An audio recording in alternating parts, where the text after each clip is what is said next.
नमस्कार दोस्तों, आपका इस वीडियो में स्वागत है। जैसा कि आप लोग जानते हैं कि हम लोग यूपी पीसीएस और आरआरएस से रिलेटेड टेस्ट सीरीज कर रहे हैं और यह टेस्ट सीरीज जो है जीएस फुल टेस्ट सीरीज है और इस टेस्ट सीरीज से हम लोगों ने 50 क्वेश्चन कर लिए हैं।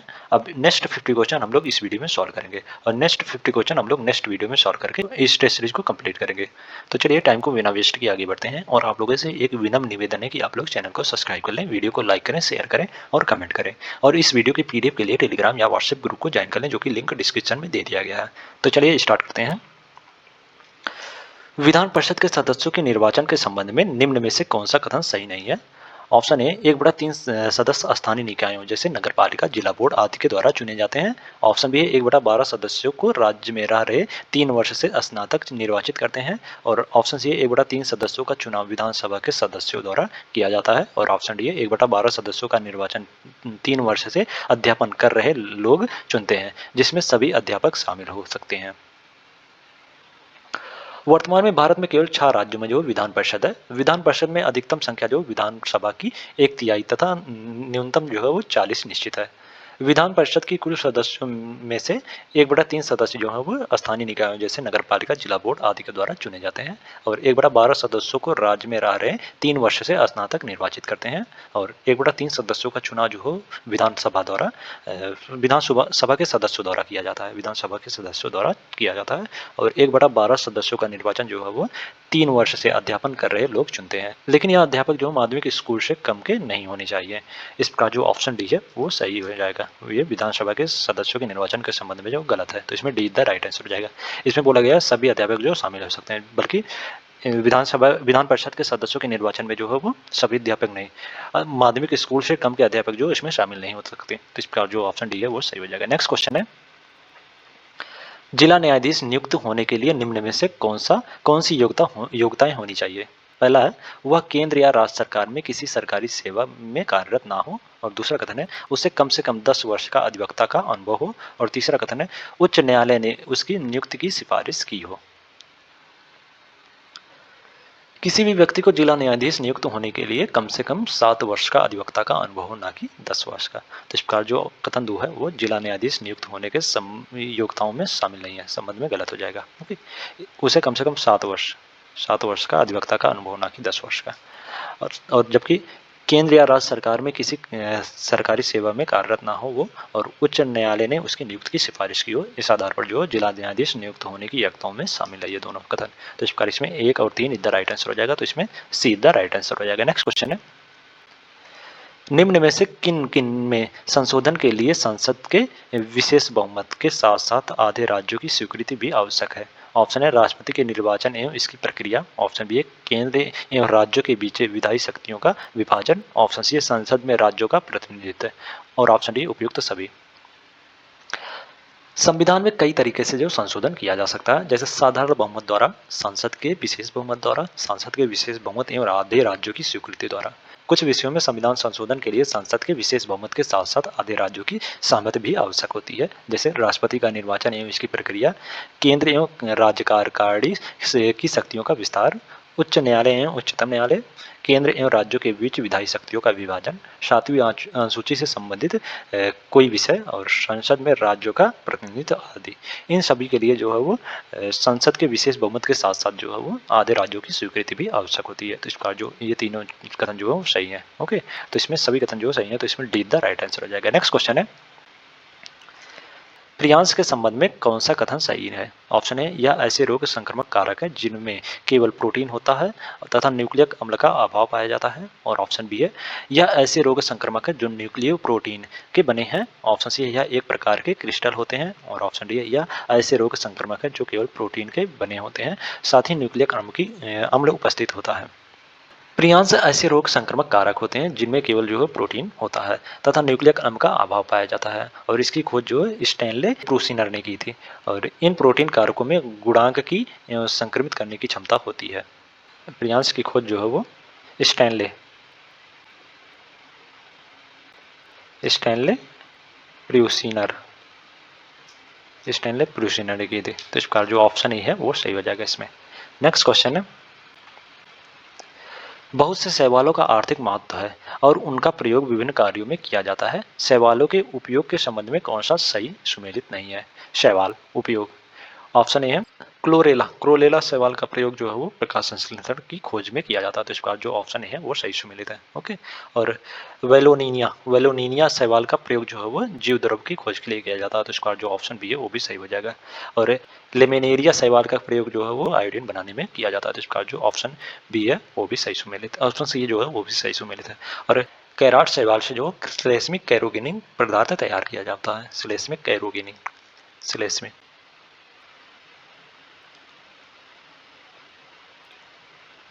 श्लेष्मिक श्लेष्मिक कैरोगेनिक पदार्थ तैयार करने में किया जाता है कैराट से शैवाल का प्रयोग, तो इसका जो ऑप्शन डी है वो सही सुमेलित है, तो इसमें डी द राइट आंसर हो जाएगा। ओके।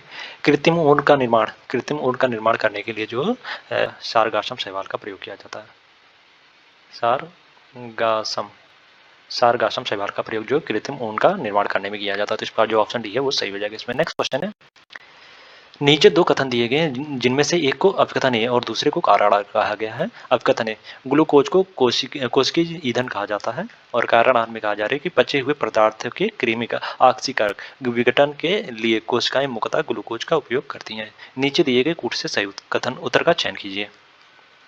श्वसन एक जो अपचयी क्रिया है जिसमें शरीर के भार में कमी होती है। इसमें पचे हुए पोषक पदार्थों का कृमिक ऑक्सीकरण विघटन होता है, और विघटन के लिए कोशिकाएं मुख्यतः ग्लूकोज का उपयोग करती हैं। ग्लूकोज को इसलिए जो कोशिकीय ईंधन कहते हैं। तो इस प्रकार अपकथन और कारण जो है दोनों सही है, और कारण जो है अपकथन का सही व्याख्या भी कर रहा है, तो इस प्रकार इसमें ए द राइट आंसर हो जाएगा। ओके। नेक्स्ट क्वेश्चन है, निम्न में से कौन से कार्य थायराइड हार्मोन द्वारा संपादित किए जाते हैं? कूट के माध्यम से सही उत्तर चुने। पहला कथन है थायरॉक्सिन सभी उपापचय क्रियाओं की गति का नियंत्रण करता है, और दूसरा कथन है यह शरीर की समान वृद्धि विशेषता हड्डी बाल इत्यादि के विकास के लिए अनिवार्य है, और तीसरा कथन है पीयूष ग्रंथि के हार्मोन्स के साथ मिलकर शरीर के जल संतुलन का नियंत्रण करते हैं। थायराइड ग्रंथ से निकलने वाला थायराइड हार्मोन्स जो उपापचय क्रिया की गति का नियंत्रण करता है, हड्डी तथा बाल इत्यादि के विकास के लिए अनिवार्य होता है, पीयूष ग्रंथ के हार्मोन के साथ मिलकर शरीर के जल संतुलन का नियंत्रण करता है, तथा जनन अंगों के समान कार्य इन्हीं की सक्रियता पर आधारित होते हैं। तो इस प्रकार जो इसमें तीनों कथन जो है वो सही है थायराइड हार्मोन्स के संबंध में, तो इसमें डी द राइट आंसर हो जाएगा। नेक्स्ट क्वेश्चन है, जब एड्स वायरस हमारे शरीर के संपर्क में आता है तो इनका मुकाबला सबसे पहले कौन करता है? Option A T8 lymphocyte, option B T4 lymphocyte, option B lymphocyte, और ऑप्शन डी स्नोफिल। जब एड्स वायरस हमारे शरीर के संपर्क में आता है तो सर्वप्रथम T4 लिम्फोसाइट इसका मुकाबला करती है, तो इसका जो ऑप्शन बी है वो सही हो जाएगा इसमें। नेक्स्ट क्वेश्चन है, सूची 1 को सूची 2 से सुमेलित करें तथा नीचे दिए गए कूट से सही उत्तर का चयन करिए। सूची 1 में लवण और सूची 2 में प्रयोग। पोटेशियम नाइट्रेट का उपयोग जो गन पाउडर या विस्फोटक व आतिशबाजी के लिए पटाखे बनाने में किया जाता है, तो इसका जो कथन ऑप्शन ए है वो 3 से सुमेलित हो जाएगा। विरंजक चूर्ण जिसे कैल्शियम ऑक्सीक्लोराइड भी कहते हैं, इसका प्रयोग जो कीटनाशक के रूप में किया जाता है। विरंजक चूर्ण का प्रयोग जो कीटनाशक के रूप में किया जाता है, और इसको जो है वो कैल्शियम ऑक्सीक्लोराइड भी कहते हैं, तो इस कारण बी का 1 से सुमेलित हो जाएगा।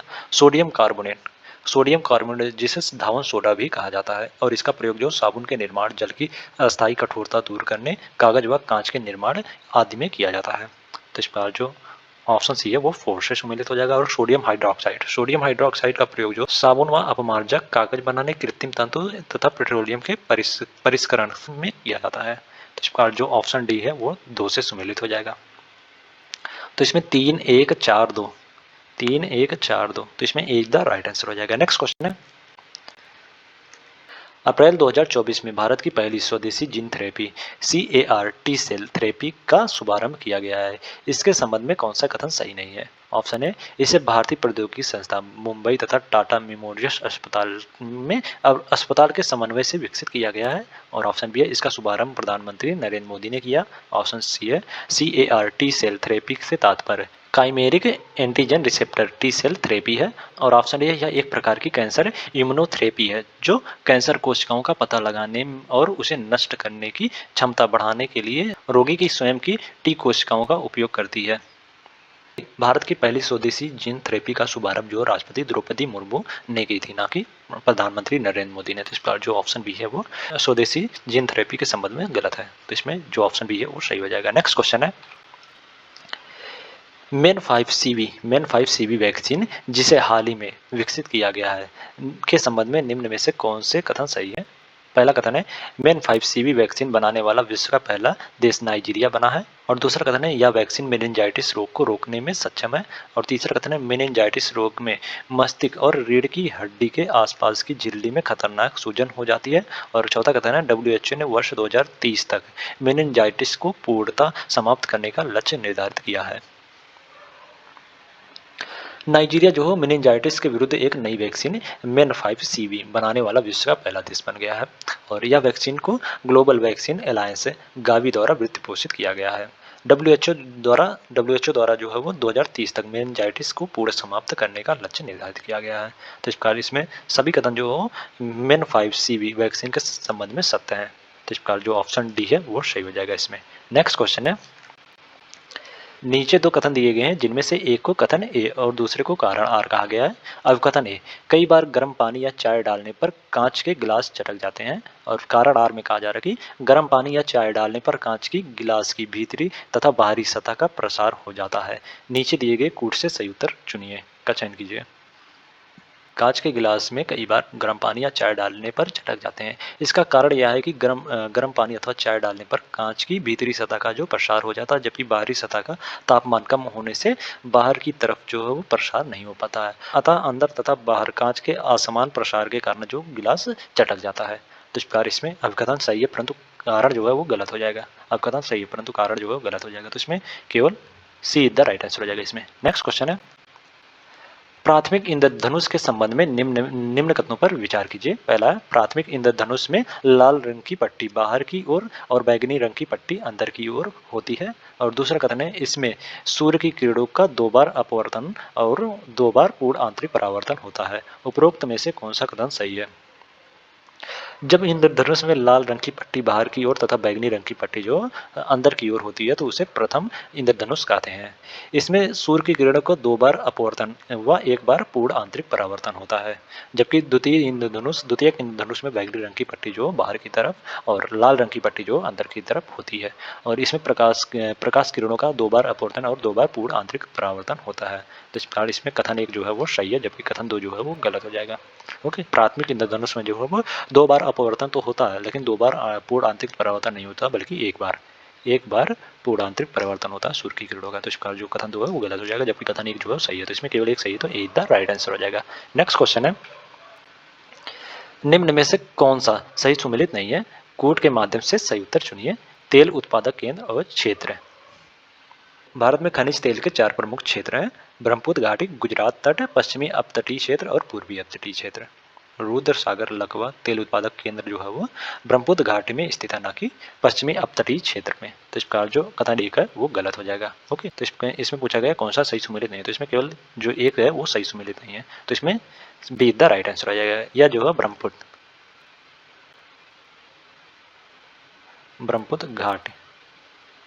घाटी का तेल उत्पादक केंद्र है। ओके, तो इस प्रकार जो ऑप्शन ए बी है वो सही हो जाएगा। नेक्स्ट क्वेश्चन है, छोटा नागपुर पेटी के संबंध में निम्न में से कौन सा कथन सही है? कूट के माध्यम से सही उत्तर चुनिए। पहला कथन है, इस पेटी के अंतर्गत झारखंड, उड़ीसा तथा पश्चिम बंगाल राज्यों को समाहित किया गया है। और दूसरा कथन है, यह पेटी मुख्यतः प्राचीन निस तथा ग्रेनाइट शैल से निर्मित है। और तीसरा कथन है, इस पेटी को भारत की लौह एवं इस्पात पेटी कहा जाता है। और चौथा कथन है, यहाँ देश का लगभग 70% काइनाइट और 80% लौह अयस्क पाया जाता है। भारत में पाए जाने वाले अधिकांश खनिज 5 पेटियों में वितरित हैं।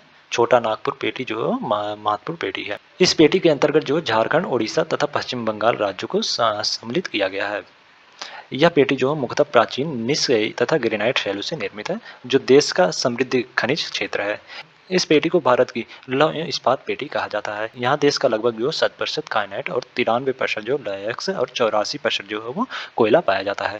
तो इस प्रकार जो कथन 4 है वो गलत हो जाएगा छोटा नागपुर पेटी के संबंध में। यहाँ पे जो 93% जो लौह और 84% जो कोयला। कोयला पाया जाता है। ओके, तो इस प्रकार जो कथन 4 है वो गलत हो जाएगा, जबकि अन्य कथन जो है छोटा नागपुर पेटी के संबंध में सही है। तो इसमें 1, 2, 3 इधर राइट आंसर हो जाएगा, तो इसमें सी इधर राइट आंसर हो जाएगा। नेक्स्ट क्वेश्चन है, उष्णकटिबंधीय चक्रवात के संबंध में निम्न कथनों पर विचार कीजिए करें। पहला है, उष्णकटिबंधीय चक्रवात कम दाब वाले उग्र मौसम तंत्र हैं जो 30 डिग्री उत्तरी तथा 30 डिग्री दक्षिणी अक्षांश के बीच उत्पन्न होते हैं। और दूसरा कथन है, उष्णकटिबंधीय चक्रवात एवं ऊष्म इंजन की तरह होते हैं जिसे ऊर्जा समुद्र सतह से प्राप्त जल वाष्प की संघनन प्रक्रिया में छोड़ी गई गुप्त ऊष्मा से प्राप्त होती है। उपरोक्त में से कौन सा कथन सही है? उष्णकटिबंधीय चक्रवात जो है कम दाब वाले उग्र मौसम तंत्र हैं और यह जो है 30 डिग्री उत्तर तथा 30 डिग्री दक्षिण अक्षांश के बीच उत्पन्न होते हैं। उत्तरी गोलार्ध में इनकी दिशा जो घड़ी की सुई के विपरीत तथा दक्षिणी गोलार्ध में जो घड़ी की सुई की दिशा में होती है। उष्णकटिबंधीय चक्रवात जो है एक ऊष्मा इंजन की तरह है जिसमें ऊर्जा जो है समुद्र सतह से प्राप्त जलवाष्प की संघनन प्रक्रिया में छोड़ी हुई गुप्त ऊष्मा से प्राप्त होती है। तो इस प्रकार इसमें दोनों कथन जो है वो सही है, तो इसमें सी द राइट आंसर हो जाएगा। नेक्स्ट क्वेश्चन है, निम्न में से कौन सा युग्म सही सुमेलित नहीं है? देश, राजधानी। नाइजीरिया, नाइजीरिया की राजधानी जो है वो अबुजा है, तो इसका जो ऑप्शन ए है वो सही सुमेलित है। अंगोला, अंगोला की राजधानी जो है लुआंडा है, लुआंडा, लुआंडा ना कि बमोका है। बमोका जो है वो माली की राजधानी है। माली की राजधानी जो ये माली की राजधानी बमोका है। ओके, और अंगोला की राजधानी जो है वो लुआंडा, लुआंडा है। तो इस प्रकार जो ऑप्शन बी है वो सही सुमेलित नहीं है, तो इसमें बी द राइट आंसर हो जाएगा। ओके, और शेष कथन जो सही सुमेलित है। बोत्सवाना की राजधानी गैब्रोन और जाम्बिया की राजधानी लुसाका है, तो इसमें बी द राइट आंसर हो जाएगा। नेक्स्ट क्वेश्चन है, भारत के विभिन्न दर्रों को उत्तर से दक्षिण क्रम में व्यवस्थित करें, कोड के माध्यम से सही उत्तर चुनें। सिपकिला दर्रा, बाड़ा लाचा दर्रा, बांग्ला दर्रा और खारदुला दर्रा, खारदुंगला दर्रा।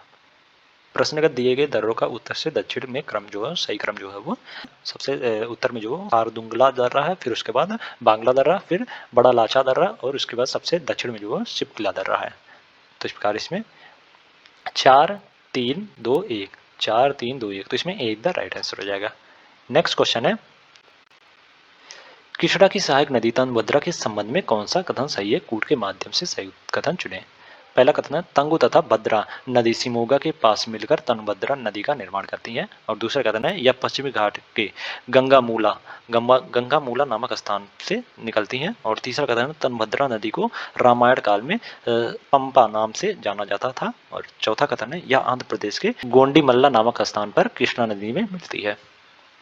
तुंगभद्रा नदी जो है वो कृष्णा नदी की एक प्रमुख सहायक नदी है जो पश्चिम घाट के गंगमूला नामक स्थान से निकलती है। यह तनु तथा भद्रा दो शाखाओं में बहती हुई सिमोगा के पास मिलकर तुंगभद्रा नदी का निर्माण करती है जो आंध्र प्रदेश के गोंडीमल्ला नामक स्थान पर कृष्णा नदी में मिल जाती है। तुंगभद्रा नदी को रामायण काल में पंपा नाम से जाना जाता है। तो इस प्रकार इसमें सभी कथन जो है वो कृष्णा नदी की सहायक नदी तुंगभद्रा के संबंध में सही है, तो इसमें डी द राइट आंसर हो जाएगा। नेक्स्ट क्वेश्चन है, निम्न कथनों पर विचार कीजिए। पहला है, अल्जीरिया, ट्यूनीशिया, लीबिया, मिस्र आदि देश की सीमा जो भूमध्य सागर को स्पर्श करती है। और दूसरा कथन, सूडान, इथोपिया, इरिट्रिया और जिबूती की सीमा लाल सागर को स्पर्श करती है। उपरोक्त में से कौन सा कथन सही है? इथोपिया की सीमा जो लाल सागर को स्पर्श नहीं करती है, केवल मिस्र, सूडान, इरिट्रिया, जिबूती की सीमाएं जो है लाल सागर को स्पर्श करती हैं। तो इस प्रकार जो कथन 2 है वो गलत हो जाएगा, जबकि कथन 1 जो है वो सही है। अल्जीरिया, ट्यूनीशिया, लीबिया, मिस्र आदि देशों की सीमा जो भूमध्य सागर को स्पर्श करती है। तो इसमें जो कथन 1 है वो सही हो जाएगा, जबकि कथन 2 जो है वो गलत हो जाएगा। तो इसमें केवल एक सही है, तो ए द राइट आंसर हो जाएगा। इसमें इथोपिया की सीमा जो है वो लाल सागर को स्पर्श नहीं करती है। नेक्स्ट क्वेश्चन है, जैव विविधता के संबंध में निम्न कथनों पर विचार कीजिए। पहला कथन है, जैव विविधता के मापन के लिए अल्फा विविधता, बीटा विविधता तथा गामा विविधता का विभाजन आर.एच. विक्टर ने किया। और दूसरा कथन है, विभिन्न क्षेत्रों में जैव विविधता के तुलनात्मक अध्ययन में बीटा विविधता सहायक होती है। उपरोक्त में से कौन सा कथन सही है? आर.एच. विक्टर ने सन 1972 ईस्वी में जैव विविधता के मापन का विभाजन अल्फा विविधता, बीटा विविधता तथा गामा विविधता में किया। विभिन्न क्षेत्रों में जैव विविधता के तुलनात्मक अध्ययन में अल्फा बीटा सहायक होती है, ना कि बीटा विविधता है। तो इस प्रकार जो कथन 2 है वो गलत हो जाएगा, जबकि कथन 1 जो है वो सही है। तो इसमें केवल एक सही है, तो ए द राइट आंसर हो जाएगा। नेक्स्ट क्वेश्चन है, राइन नदी के संबंध में कौन सा कथन सही नहीं है? ऑप्शन ए, यह अल्पास पर्वत से निकलती है और उत्तरी सागर में मिल जाती है। और दूसरा ऑप्शन बी है, राइन नदी स्विट्जरलैंड, ऑस्ट्रिया, जर्मनी और नीदरलैंड से होकर गुजरती है। ऑप्शन सी, यह भ्रंश घाट से होकर गुजरती है। और ऑप्शन डी है, यह कुछ दूर तक जर्मनी और ऑस्ट्रिया की सीमा बनाती है। राइन नदी जो है ऑस्ट्रिया और जर्मनी के बीच सीमा नहीं बनाती है, बल्कि बेसेल्स शहर से यह उत्तर की दिशा में मुड़ जाती है तथा फ्रांस एवं जर्मनी की सीमाएं से होती हुई बहती है। जबकि अन्य कथन जो है सत्य हैं राइन नदी के संबंध में। राइन नदी जो है स्विट्जरलैंड, ऑस्ट्रिया, जर्मनी तथा नीदरलैंड आदि के देशों से बहती हुई भ्रंश घाटी से होकर बहती है। ओके, तो इस प्रकार जो ऑप्शन डी है वो सही हो जाएगा। यह जर्मनी तथा ऑस्ट्रेलिया नहीं, बल्कि जर्मनी और फ्रांस की सीमा से होकर बहती है। ओके, तो इसमें डी द राइट आंसर हो जाएगा। राइन नदी के संबंध में सही नहीं है, तो इसमें डी द राइट आंसर हो जाएगा। नेक्स्ट क्वेश्चन है, रूस के मैग्निटोगोर्स्क शहर के संबंध में निम्न कथनों पर विचार कीजिए। पहला है, यह नगर यूराल श्रेणी के उत्तरी भाग में अवस्थित है। और दूसरा कथन है, यह उच्च गुणवत्ता युक्त लौह अयस्क भंडार एवं लौह इस्पात उद्योग के लिए प्रसिद्ध है। उपयुक्त में से कौन सा कथन सही है? रूस के मैग्नीटो शहर जो यूराल पर्वत श्रेणी के दक्षिण भाग में अवस्थित है, ना कि उत्तरी भाग में। या जो है वो यूराल श्रेणी के दक्षिणी भाग में अवस्थित है, ना कि उत्तरी भाग में। तो इस प्रकार जो कथन एक है वो गलत हो जाएगा। ओके, और यह जो है उच्च गुणवत्ता युक्त लौह अयस्क भंडार एवं लौह इस्पात उद्योग के लिए प्रसिद्ध है। तो इस प्रकार जो कथन दो है वो सही है, तो इसमें केवल दो सही है, तो बी द राइट आंसर हो जाएगा। नेक्स्ट क्वेश्चन है, प्रथम कर्नाटक युद्ध के संबंध में कौन सा कथन सही नहीं है? ऑप्शन है, यह युद्ध यूरोप में ऑस्ट्रिया के उत्तराधिकार युद्ध का विस्तार मात्र था। ऑप्शन बी है, इस युद्ध के दौरान फ्रांसीसियों ने मद्रास पर कब्जा कर लिया था। ऑप्शन बी है, सेंट थॉमे के युद्ध में डुप्ले के नेतृत्व में फ्रांसीसियों ने कर्नाटक के नवाब की सेना को पराजित कर दिया। और ऑप्शन डी है, यह युद्ध एक्सला साप्ले की संधि के द्वारा समाप्त हुआ। प्रथम कर्नाटक युद्ध जो है 1746 से 48 के मध्य हुआ था। प्रथम कर्नाटक युद्ध जो है 1746 से 48 के मध्य हुआ था। यह युद्ध जो ऑस्ट्रेलिया के उत्तराधिकार के युद्ध का विस्तार मात्र था। इस युद्ध का तत्कालिक कारण जो था अंग्रेजी सेना नायक वारनाइट द्वारा कुछ फ्रांसीसी जलतोपों को पकड़ लेना था। इस युद्ध के दौरान फ्रांसीसियों ने मद्रास पर कब्जा कर लिया और सेंट थॉमस का युद्ध जो 1748 ईस्वी में फ्रांसीसी सेना तथा कर्नाटक के नवाब की सेना के बीच हुआ था। और इस युद्ध में फ्रांसीसी सेना का नेतृत्व जो है कैप्टन पैराडाइस ने किया था, ना कि डुप्ले ने। तो इसका जो ऑप्शन सी है वो गलत हो जाएगा प्रथम कर्नाटक युद्ध के संबंध में। सेंट थामी का युद्ध जो 1748 में हुआ था, 1748 में सेंट थामी का युद्ध। ओके, तो इसका जो ऑप्शन सी है वो सही हो जाएगा इसमें। नेक्स्ट क्वेश्चन है, मराठा काल में मुकास क्या था? ऑप्शन है, चौथ का 25% भाग जो राजा के लिए सुरक्षित रखा जाता था। ऑप्शन बी है, चौथ का 6% भाग जो पंत सचिव के लिए सुरक्षित रखा जाता था। ऑप्शन सी है, चौथ का 3% भाग जो राजा की इच्छा पर निर्भर था। और ऑप्शन डी है, चौथ का 66% भाग जो मराठा सरदारों को घुड़सवार रखने के लिए दिया जाता था। मराठा काल में चौथ से जो आय प्राप्त होती थी उस आय को 4 भागों में बांटा जाता था। इस चौथ की आय का 66% भाग जो है मराठा सरदारों को घुड़सवार रखने के लिए दिया जाता था और उसे मोकास कहते थे। तो इस प्रकार जो ऑप्शन डी है वो सही हो जाएगा इसमें। नेक्स्ट क्वेश्चन है, अंग्रेजी शासन काल में अनेक समितियों का गठन किया गया, निम्न में से कौन सी सही सम्मिलित नहीं है? समिति, उद्देश्य या मुख्य सिफारिशें? निकोलसन समिति का गठन जो है वो 1892 ईस्वी में सहकारी संस्थाओं से संबंधित मुद्दों पर रिपोर्ट देने के लिए की गई थी। जबकि कीमतों के उतार चढ़ाव पर रिपोर्ट देने के लिए 1915 ईस्वी में दत्ता समिति का गठन किया गया था। कीमतों में उतार चढ़ाव पर रिपोर्ट देने के लिए दत्ता समिति का गठन किया गया था 1915 में। ओके, 1915 में। तो इस प्रकार जो ऑप्शन ए है वो सही सम्मिलित नहीं है, तो इसमें ए द राइट आंसर हो जाएगा। इसमें ए द राइट आंसर हो जाएगा। नेक्स्ट क्वेश्चन है, नीचे दो कथन दिए गए हैं जिनमें से एक को अभिकथन ए और दूसरे को कारण आर कहा गया। अभिकथन ए, ब्रिटेन की सरकार ने मार्च 1942 ईस्वी में क्रिप्स मिशन भारत भेजा। और कारण आर में कहा जा रहा है कि जापान की लगातार बढ़ती हुई शक्ति से चिंतित अमेरिका, ऑस्ट्रेलिया और चीन ने ब्रिटेन पर भारत को स्वतंत्र करने के लिए दबाव डाला। नीचे दिए गए कूट से सही उत्तर का चयन कीजिए।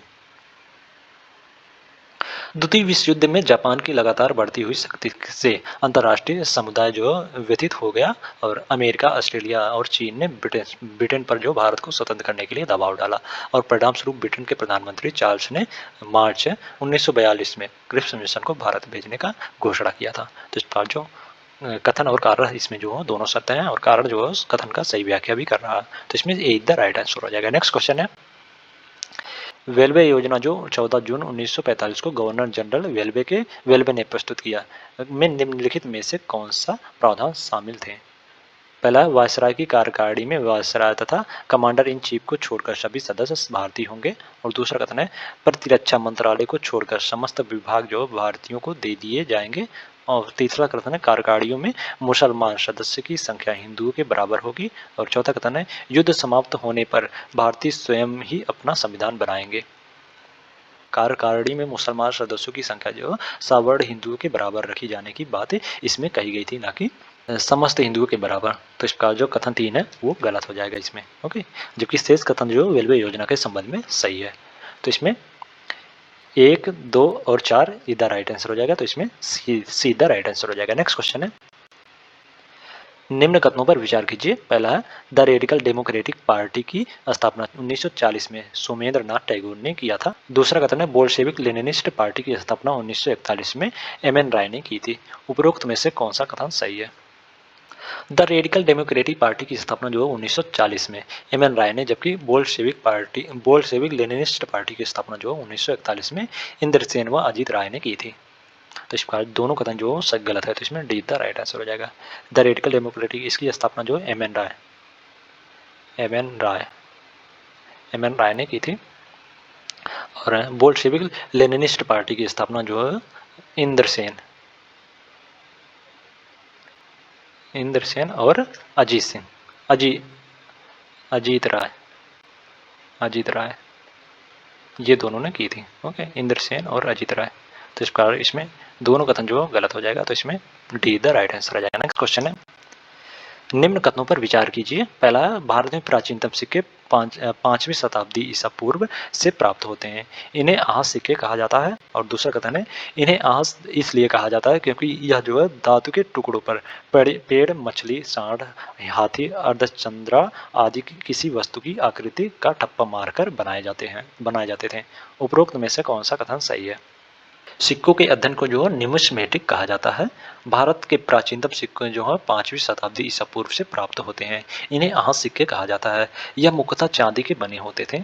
इन्हें आहस सिक्के इसलिए कहा जाता है क्योंकि यह जो धातु के टुकड़े पर पेड़, मछली, सांड, हाथी, अर्धचंद्र आदि किसी वस्तु की आकृति का ठप्पा मारकर बनाए जाते थे। तो इस बार जो इसमें दोनों कथन जो है वो सही है। तो इसमें सीधा राइट आंसर हो जाएगा। नेक्स्ट क्वेश्चन है, गुप्त राजवंश के संबंध में निम्न कथनों में से कौन से कथन सही है? कूट की सहायता से सही उत्तर चुनिए।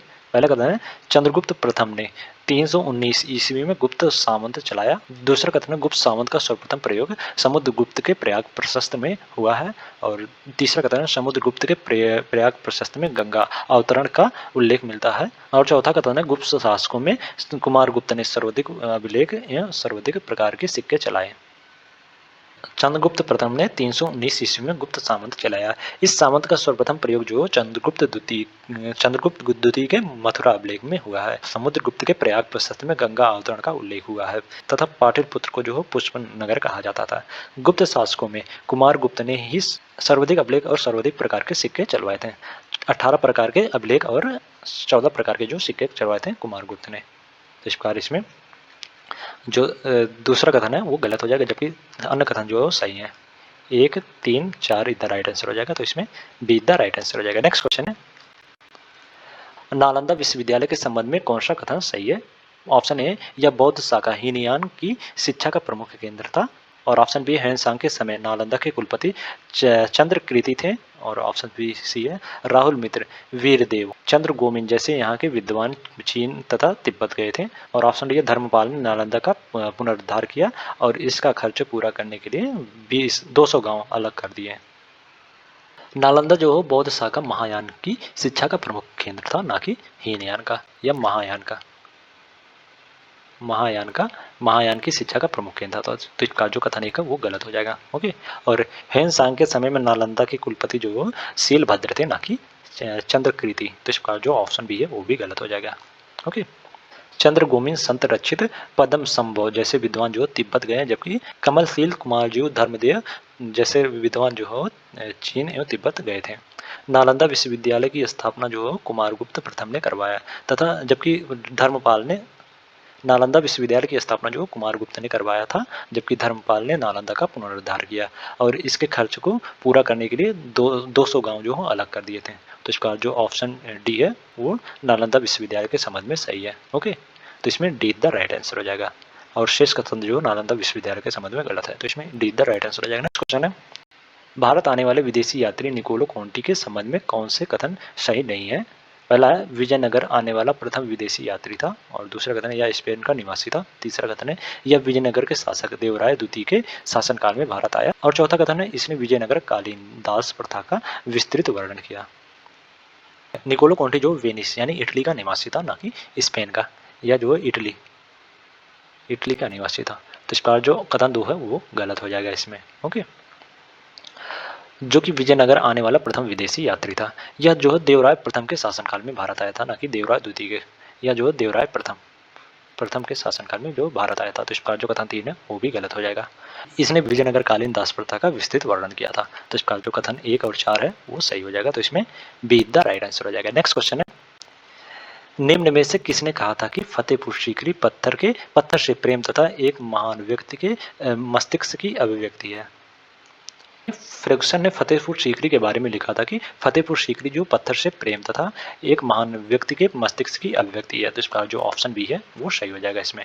नेक्स्ट क्वेश्चन है, 16वें वित्त आयोग के संबंध में निम्न कथनों पर विचार कीजिए। पहला कथन है 16वें वित्त आयोग की सिफारिश 1 अप्रैल 2027 से प्रारंभ होने वाले वित्त वर्ष से अगले 5 वर्ष के लिए मान्य रहेगी। और दूसरा कथन है आयोग का अध्यक्ष नीति आयोग के पूर्व उपाध्यक्ष रविंद्र पनगड़िया को बनाया गया है। और तीसरा कथन है केंद्र तथा राज्यों के मध्य वित्तीय संबंधों का उल्लेख संविधान के भाग 11 में दिया गया है। उपरोक्त में से कौन सा कथन सही है?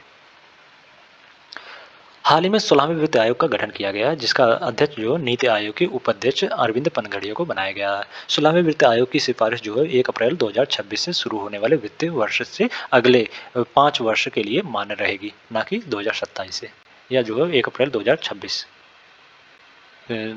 से प्रारंभ होने वाले वित्त वर्ष से अगले 5 वर्ष के लिए मान्य रहेगी। तो इसका जो कथन 1 है वो गलत हो जाएगा 16वें वित्त आयोग के संबंध में। ओके, केंद्र और राज्यों के बीच वित्तीय संबंधों का उल्लेख जो संविधान के भाग 12 में अनुच्छेद 268 से 293 के मध्य किया गया है, ना कि भाग 11 में।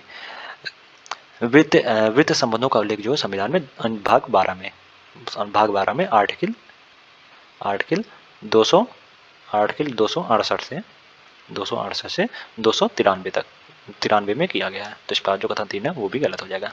तो इसमें केवल 2 सही है, तो इसमें सी द राइट आंसर हो जाएगा। ओके, 16वें वित्त आयोग के संबंध में केवल कथन 2 जो है वो सही है, तो इसमें सी द राइट आंसर हो जाएगा। नेक्स्ट क्वेश्चन है, महात्मा गांधी राष्ट्रीय ग्रामीण रोजगार गारंटी योजना की मजदूरी दरों में हाल ही में परिवर्तन किया गया है। इस योजना की मजदूरी दरें निम्नलिखित में से किस आधार पर संशोधित की जाती हैं? ऑप्शन है थोक मूल सूचकांक, ऑप्शन बी है बाजार मूल सूचकांक, ऑप्शन सी है उपभोक्ता मूल सूचकांक ग्रामीण श्रमिक के आधार पर और ऑप्शन डी है उपभोक्ता मूल सूचकांक कृषि श्रमिक के आधार पर। केंद्रीय ग्रामीण विकास मंत्रालय मनरेगा 2005 की धारा 6 की उपधारा 1 के तहत मनरेगा श्रमिकों के लिए राज्य विशिष्ट वेतन दरें निर्धारित करता है। मजदूरी दरें जो उपभोक्ता मूल सूचकांक कृषि श्रमिक के आधार पर परिवर्तित किए जाते हैं। तो इसका जो ऑप्शन डी है वो सही हो जाएगा इसमें। नेक्स्ट क्वेश्चन है, भारत सरकार द्वारा प्रारंभ की गई CDP सुरक्षा के संबंध में निम्न में से कौन सा कथन सही है? कूट के माध्यम से सही उत्तर का चयन कीजिए। पहला कथन है यह क्लस्टर विकास कार्यक्रम के तहत प्रारंभ किया गया डिजिटल प्लेटफॉर्म है। और दूसरा कथन है इसके माध्यम से बागवानी किसानों को सब्सिडी वितरित की जाएगी। और तीसरा कथन है यह प्लेटफॉर्म जो है national payment corporation of India से ई-रुपए वाउचर का उपयोग करके किसानों के बैंक खातों में सीधे सब्सिडी भेजेगा। भारत सरकार द्वारा क्लस्टर विकास कार्यक्रम के तहत बागवानी किसानों को सब्सिडी वितरित करने के लिए CDP सुरक्षा नामक डिजिटल प्लेटफॉर्म प्रारंभ किया गया है। यह प्लेटफॉर्म जो national payments corporation of India से ई-रुपए वाउचर का प्रयोग करके किसानों के बैंक खातों में सीधे सब्सिडी भेजेगा। तो इस प्रकार इसमें तीनों कथन जो वो CDP सुरक्षा के संबंध में सही है, तो इसमें ए द राइट आंसर हो जाएगा। नेक्स्ट क्वेश्चन है, एशियाई आधारित संरचना निवेश बैंक के संदर्भ में निम्न कथनों पर विचार कीजिए। पहला कथन है इसका परिचालन जनवरी 2016 में प्रारंभ हुआ, और दूसरा कथन है इसका मुख्यालय बीजिंग में है, और तीसरा कथन है वर्तमान में इसके सदस्य की संख्या जो 100 से अधिक है, और चौथा कथन है इसमें एशिया के बाहर का कोई सदस्य नहीं है। एशियाई आधारित संरचना निवेश बैंक में एशियाई देश के साथ साथ विश्व के अन्य देश भी शामिल है। इस बैंक के संस्थापक सदस्य में 57 देश थे, और वर्तमान में जो वो सदस्यों की संख्या 106 हो चुकी है। तो इसका जो कथन 4 है वो एशियाई आधारित संरचना निवेश बैंक के संबंध में सत्य नहीं है। ओके, इसमें बोला गया है एशिया से बाहर के कोई देश इसमें शामिल नहीं, बल्कि विश्व के अन्य देश भी इसमें शामिल है, एशिया के बाहर के भी देश इसमें शामिल है। ओके, और शेष कथन जो है एशियाई आधारित संरचना निवेश बैंक के संबंध में सही है। तो इसमें 1, 2 और 3 इधर राइट आंसर हो जाएगा, तो इसमें बी द राइट आंसर हो जाएगा। नेक्स्ट क्वेश्चन है माल के आयात हेतु विदेशी विनियम की स्वीकृति निम्न में से कौन देता है? ऑप्शन भारतीय रिजर्व बैंक, ऑप्शन बी वित्त मंत्रालय, और ऑप्शन सी है विदेश मंत्रालय, और ऑप्शन डी विनियम बैंक। किसी भी माल के आयात हेतु आयातक विदेशी विनियम की प्राप्ति के लिए भारतीय रिजर्व बैंक द्वारा आधारित विनियम बैंक के माध्यम से स्वीकृति प्राप्त कर सकते हैं। तो इसका जो ऑप्शन डी है वो सही हो जाएगा। माल के आयात हेतु जो विदेशी विनियम की स्वीकृति जो विनियम बैंक देता है, तो इसमें डी द राइट आंसर हो जाएगा। नेक्स्ट क्वेश्चन है खाद्यान्न उत्पादकता के संबंध में कौन सा सही सुमेलित नहीं है? वर्ष खाद्यान्न उत्पादकता 2017-18 में खाद्य उत्पादकता जो है वो 2235 थी, तो इसका जो ऑप्शन ए है वो सही सुमेलित है। और 2018 में यह जो 2286 हो गई थी, तो इसका जो ऑप्शन बी है वो भी सही हो जाएगा। और 2020-21 में जो खाद्य उत्पादकता जो है वो 2394 थी, ना कि 2401 हो गई थी, यह 2394 थी। तो इसका जो ऑप्शन सी है वो सही सुमेलित नहीं है, तो इसमें सीधा राइट आंसर हो जाएगा। जबकि 2021-22 में खाद्य उत्पादकता जो है वो 2419 हो गई थी, तो इसमें जो ऑप्शन डी है वो भी सही सुमेलित है, तो इसमें डी सीधा राइट आंसर हो जाएगा। नेक्स्ट क्वेश्चन है अपर्याप्त प्रतिनिधित्व का सिद्धांत निम्नलिखित में से किस एक अनुच्छेद के साथ संबंधित है? संविधान में वर्णित अनुच्छेद 16(4) के अनुसार जो राज्य नागरिकों के किन्हीं पिछड़े वर्गों को राज्य की सेवा में आरक्षण का प्रावधान कर सकता है यदि राज्य के दृष्टिकोण में इन वर्गों का सेवा में अपर्याप्त प्रतिनिधित्व हो। तो इसका जो ऑप्शन बी है वो सही हो जाएगा। अपर्याप्त प्रतिनिधित्व का सिद्धांत जो अनुच्छेद 16(4) में वर्णित है, तो इसमें बी द राइट आंसर हो जाएगा। नेक्स्ट क्वेश्चन है जेनेटिक इंजीनियरिंग में निम्न में से किसका प्रयोग होता है? ऑप्शन ए माइक्रोकार्डिया, option B lysosome, option B C है राइबोसोम, और option D plasmid.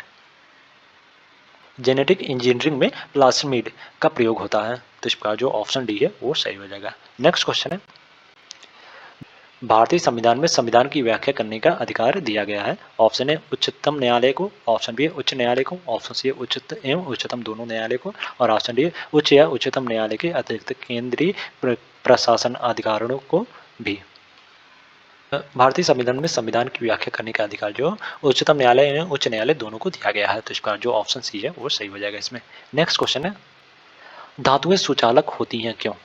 Option A इनमें विकिरण की सतहें होती हैं, ऑप्शन बी इनके अणु आपस में मिले होते हैं, ऑप्शन सी है वे स्वतंत्र इलेक्ट्रॉन रखते हैं, और ऑप्शन डी इनके अणु अलग अलग होते हैं। धातुएं जो सुचालक होती हैं क्योंकि वे स्वतंत्र इलेक्ट्रॉन रखती हैं, तो इसका जो ऑप्शन सी है वो सही हो जाएगा। नेक्स्ट क्वेश्चन है निम्नलिखित में से कौन सा युग्म सही सुमेलित है? ऑप्शन ए स्ट्रेची कमीशन। स्ट्रेची कमीशन का गठन जो अकाल से संबंधित है, तो इसका जो ऑप्शन ए है वो सही सुमेलित, कथन एक जो है वो सही सुमेलित है। हार्टोग कमीशन का गठन जो शिक्षा से संबंधित है, तो इसका जो ऑप्शन कथन भी है वो भी सही है। और फ्रेजर कमीशन जो है पुलिस सुधार से संबंधित था, तो इसका जो ऑप्शन सी है वो भी सही है। और कथन 3 है जो है वो भी सही है, तो इसमें तीनों कथन जो है सही है, तो इसमें बी द राइट आंसर हो जाएगा। नेक्स्ट क्वेश्चन है उत्तर प्रदेश संस्कृत संस्था की स्थापना हुई थी। उत्तर प्रदेश संस्कृत संस्था की स्थापना जो 1976 में हुई थी, तो इसका जो ऑप्शन बी है वो सही हो जाएगा इसमें। नेक्स्ट क्वेश्चन है मार्स रोग का संबंध है। ऑप्शन है धान से, ऑप्शन बी है मटर से, ऑप्शन सी है नींबू से, और ऑप्शन डी है आम से। मार्स रोग का संबंध जो है वो मटर से है, तो इसका जो ऑप्शन बी है वो सही हो जाएगा। नेक्स्ट क्वेश्चन है मगरमच्छ प्रजनन परियोजनाओं की शुरुआत किस वर्ष की गई थी? मगरमच्छ प्रजनन परियोजनाओं की शुरुआत जो वर्ष 1975 में की गई थी, तो इसका जो ऑप्शन डी है वो सही हो जाएगा। तो आज के लिए इतना ही। अगले नेक्स्ट वीडियो में हम लोग नेक्स्ट 50 क्वेश्चन लेके आएंगे और इस टेस्ट सीरीज को कंप्लीट करेंगे। अगर वीडियो अच्छी लगी हो तो वीडियो को लाइक कर दें और इसी प्रकार के वीडियो के लिए चैनल को सब्सक्राइब कर लें। Thank you so much.